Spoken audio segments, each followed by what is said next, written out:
Hi hello' নমস্কাৰ, মই Dipjyoti Bora, Dipjyoti Assamese ব্লগছৰ আন এটা ভিডিঅ'লৈ আপোনালোকক স্বাগতম জনাইছোঁ। আৰু আজি মই উপস্থিত আছোঁ নগাঁও জিলা পুথিভঁৰাল প্ৰেক্ষাগৃহত। আৰু প্ৰেক্ষাগৃহত কিয় আছোঁ ইয়াৰ আগৰ ভিডিঅ'ত আপোনালোকক কৈছোঁৱেই, যিখন আছে জনা গাভৰু গীতৰ ওপৰত আধাৰিত নাটক হ'বলৈ গৈ আছে। আৰু সেই নাটকত অভিনয় কৰা আমাৰ মঞ্চ অভিনেতা, জনপ্ৰিয় মঞ্চ অভিনেতা ককাইদেউক লগ পালোঁ। নমস্কাৰ। নমস্কাৰ। ভালে আছে? একদম। তোমাক শুভকামনা জনালোঁ। Thank you. নাটকখন ভাল হওক। আৰু সিদিনাখন চাগে অকণমান দেখিছেই মই ৰিলছটো বনাওঁতে, তাতে অকণমান ককাইদেউ আছে লগত। আপোনাক শুভেচ্ছা জনালোঁ। আপোনাৰ অভিনয় যাতে ভাল হয় আৰু দৰ্শকেও যাতে ভাল পায়। আৰু ভাল পালে আপোনালোকেও লাইক কমেণ্ট কৰিব অকণমান, তেতিয়াহে আমাৰো অকণ ভাল লাগে। আপোনালোকৰ লাইক কমেণ্ট আৰু শ্বেয়াৰেটো আমাক প্ৰেৰণা যোগায় ন, আগবাঢ়ি যাব। মই এইখিনিতে শুভেচ্ছা জনাইছোঁ। আমাৰ হৈ পেলাই এনেকৈ এটা প্ৰচাৰ বা আপোনাৰ যিটো বিষয় উপস্থাপন কৰিছে তাৰ বাবে আমি বহুত আপোনাৰ ওচৰত চিৰকৃত। হয় হয় হয়, ধন্যবাদ। ফাইনেলি আৰু কেইমুহূৰ্তমান পিছতেই নাটক বিদ্ৰোহী জনা আৰম্ভ হ'ব, মঞ্চস্থ কৰিব তেওঁলোকে। আহক আমি ভিডিঅ'টো আৰম্ভ কৰোঁ। কিছু মুহূৰ্তৰ পিছতেই আপোনালোকক দেখাবলৈ মই চেষ্টা কৰিম যিখন নাটক মঞ্চস্থ হ'ব গৈ আছে, বিদ্ৰোহী জনা। বিদ্ৰোহী জনা তাৰ আগতেই আপোনালোকক মই প্ৰথমেই কৈ আছিলোঁ, মই দেখাব পৰা নাছিলোঁ সিদিনাখন আগৰ ভিডিঅ'টোত, যে পৰিচালনা কোনে কৰিছিলে। আপোনালোকক কৈছিলোঁ যে মৰমৰ দক্ষিণা বাইদেউ শৰ্মা ডাঙৰীয়া, তেখেত বাইদেউ আমাৰ লগত আছে। তেখেতৰ পৰা দুআষাৰ চমুকে কিবা এটা জানো আহক। বাইদেউ নমস্কাৰ। নমস্কাৰ। ভালে আছে? ভালে আছো। হয়, বিদ্ৰোহী জনা পৰিচালনা কৰিলে আপুনি? মই কৰিছিলোঁ।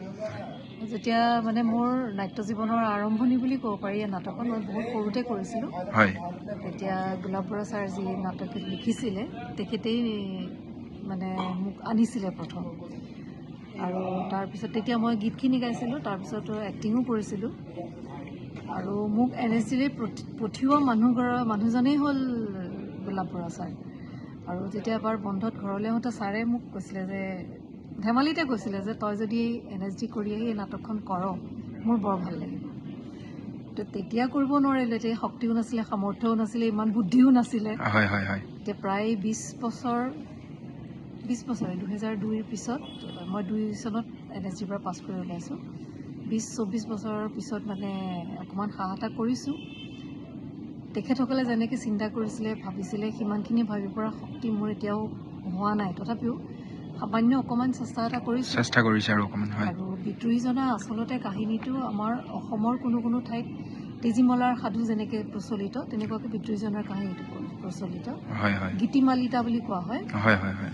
ফুল কোঁৱৰৰ গীত, জনা গাভৰুৰ গীত, এনেকুৱা ধৰণৰ মালিতাবিলাক অসমত প্ৰচলিত আছে। সেই তাৰ আধাৰতেই নাটকখন ৰচনা কৰা হৈছে।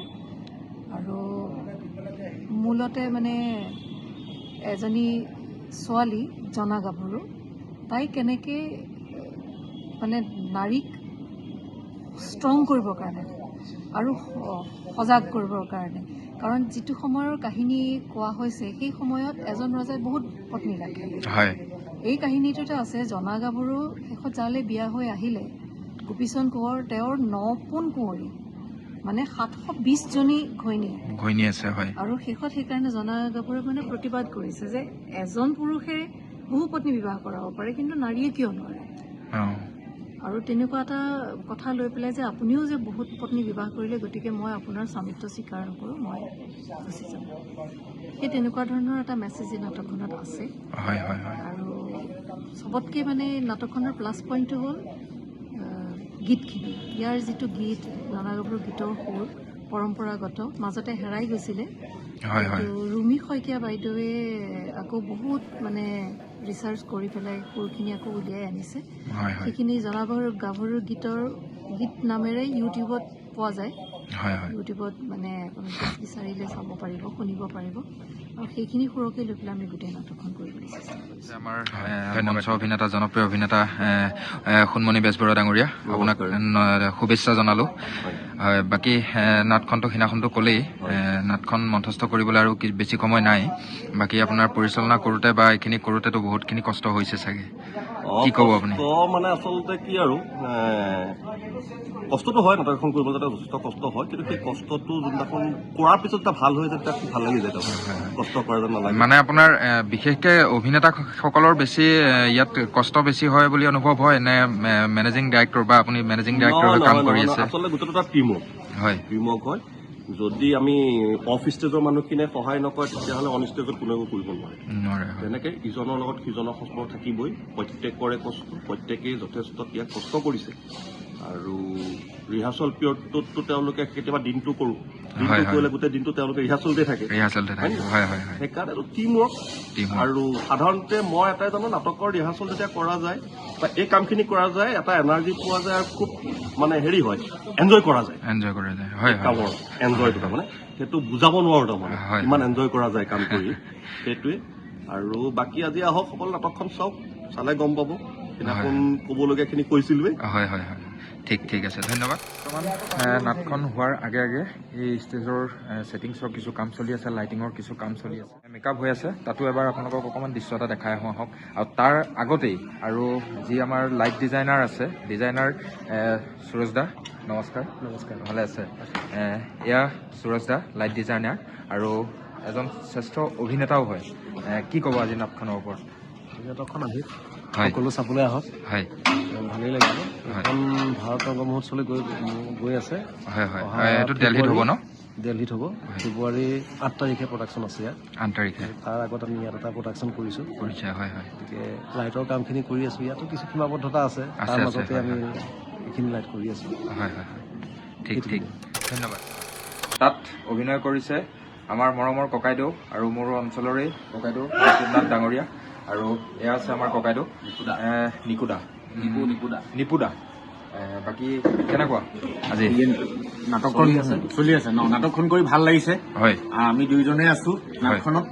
বহুতো অভিনেতা অভিনেত্ৰী শিল্পী কলাকুশলী বহুত আছে। আৰু গীত নৃত্যৰ মাজেৰে নাটকখন মানে আৰম্ভ হ'ব আৰু সমাপ্ত সেই গীত নৃত্যৰ মাজেৰে হ'ব। ৰাইজে চাই আনন্দ পাব। সকলোৰে পৰা আশীৰ্বাদ বিচাৰিছো যে সফলভাৱে পৰিসমাপ্তি হয়। ক'বলৈ আছে?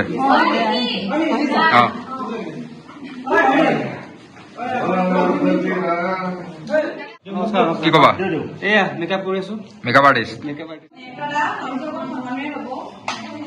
এয়া অভিনয় কৰাৰ মাজতো তেওঁ সুন্দৰ মেকআপ আৰ্টিষ্ট। আপোনালোকক চিনাকি কৰাই দিছো।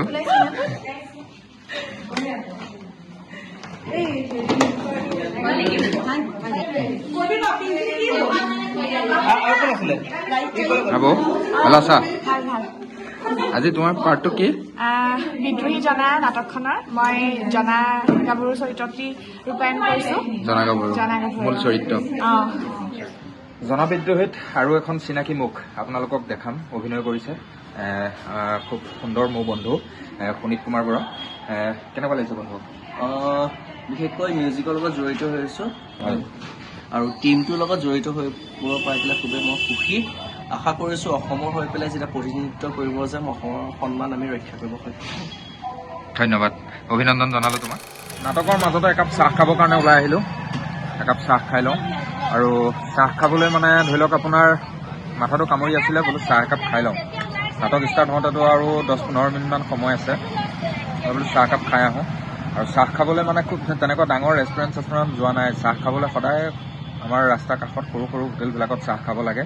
আমাৰ নিজৰ থলুৱা মানুহ তাত চাহ একাপ খাই খুব সুন্দৰভাৱে চাহকাপ দিয়ে, খায়ো ভাল লাগে। আপোনালোকেও কেতিয়াবা খাই চাবচোন। আপোনালোকে খাই চাগে, মইতো খাওঁৱেই বাৰু, আপোনালোকেও খাই চাব, খাই ভাল পাব। আৰু তেখেতৰো দোকান এখন দি পোহপাল কৰি আছে। আৰু মই য'ত খাই আছোঁ আমাৰ বাইদেউ এগৰাকী আছে। বাইদেউ নমস্কাৰ দেই।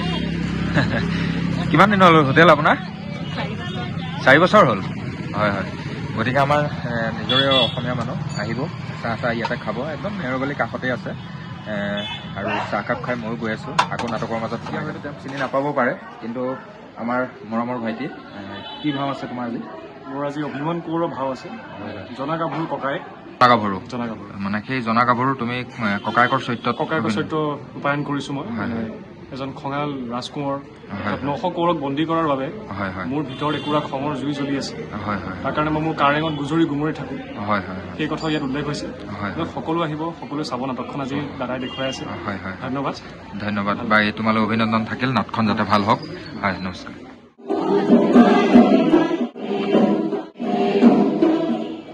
তোমাৰ কাহিনী কোৱা, কিন্তু সখী ভয় কৰিব নালাগে সখী। তোমাৰ কাহিনী সকলোকে কোৱা, তোমাৰ কাহিনী শুনি সকলোৱে গম পাওঁ। আৰু শাস্ত্ৰত কি কৈছে জানো? পানী সকলো ঠাইতেই কি ঠাহি নহয় স্বৰ্গদেউ, আপুনি সেই তাক ঠাহি পাতিছে। সি খেতিয়কৰ পোৱালি। মই তোক বিয়া পাতিব বিচাৰো, তোক মই ৰাণী কৰি ৰাখিম। মোৰ দেহত প্ৰত্যেকৰ সূত্ৰক বনাব ধৰিলে আৰু মই মোৰ গাত দেখিলা পিছে। কিন্তু দেউতা হিতে বিপৰীতহে হ'ব। ইমানখিনি কথা জনাৰ পাছতো আপুনি মোক সেই ৰংপত্ৰৰ লগত বিয়া হ'বলৈ কৈছে দেউতা। কিন্তু তই গোটেই জীৱন আদিয় হৈ থাকি আমাক গৌৰৱ নাটক পেলাব খুজিছ নেকি?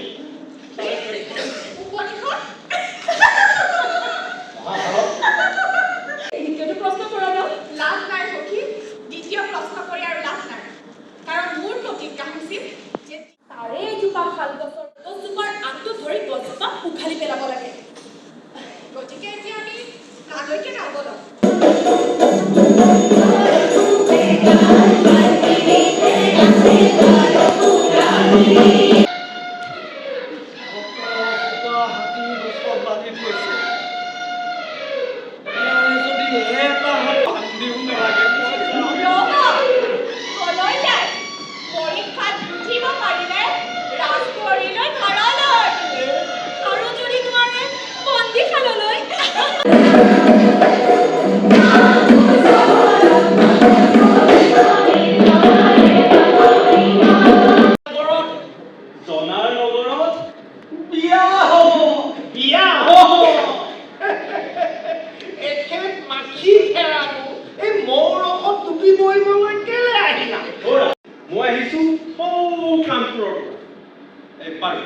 তুমি বিয়া হোৱা তিনিটা নহয় যেতিয়া কৰি নিব লাগে, তাকে নকৰি মুখেৰে ফৰমাহি মাৰিছে বা কিয়?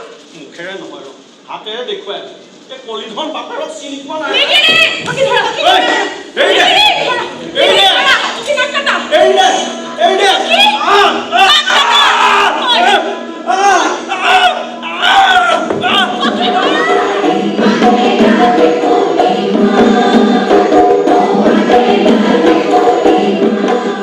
পৰীক্ষা উঠিলেহে তাইক বিয়া কৰাব পাৰি। মইতো আৰু এতিয়া পৰীক্ষা। ঠিক আছে, মই কালিলৈকে গৰুচৰ ৰাজ্য আক্ৰমণ কৰি ইয়াৰ পুতক তুলিম। নহয় নহয় তেওঁৰ ৰজাৰ কোঁৱৰ পৰীক্ষাত উঠি জনা কিনিবলৈ ৰাখাত বন্দী হৈ তালৈ অহা নাই।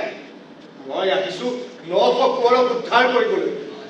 আমি ৰাজকোঁৱৰ বীৰত্ব আমাৰ অলংকাৰ পাৰ কৰি নিদিয়া। আমি নিজেই নাও বাই লৈ গুচি যাম। তেতিয়া তুমি হয়তো এই বিষান্ত পথৰে য'ত জনাৰ সাক্ষাৎত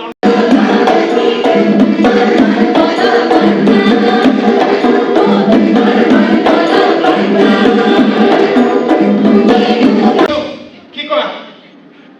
কোঁৱৰ চাব কিন্তু দেই, আপোনাৰ সতীৰ্থৰ পতাকা দেখিলে একেবাৰে ধৈৰ্য মানে শেষত আমি একেবাৰে তৰকৰ হাতত পৰিলো। হেৰা, প্ৰথমজন পতাৰকলৈ বিয়া হোৱা হ'লে ইমান সময় চাগে ল'ৰা ছোৱালী ভৰি পৰিলেহেঁতেন। ল'ৰা ছোৱালী হ'লহেঁতেন নে বিষ পুলি হ'লহেঁতেন। আজি 12 বছৰে যুঁজ দি দি শেষত আহি আমাৰ একেই অৱস্থা। তুমি মই বিচৰা মানুহ এই জনমতেই যেতিয়া নাই, 12 বছৰ কিয় গোটেই জীৱন হ'লেও পোৱা নাযাব। কিন্তু সখী, এতিয়াতো আৰু উপায় নাই। হিৰত সেন্দুৰ লৰাই যেতিয়া তুমি মোৰ বিবাহিতা, তোমাৰ সেন্দুৰ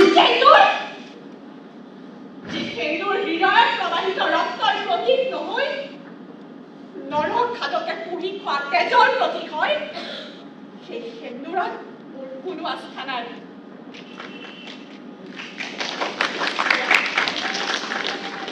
পেলালো আপোনাৰ কৰ্তৃত্বৰ স্বাক্ষৰ।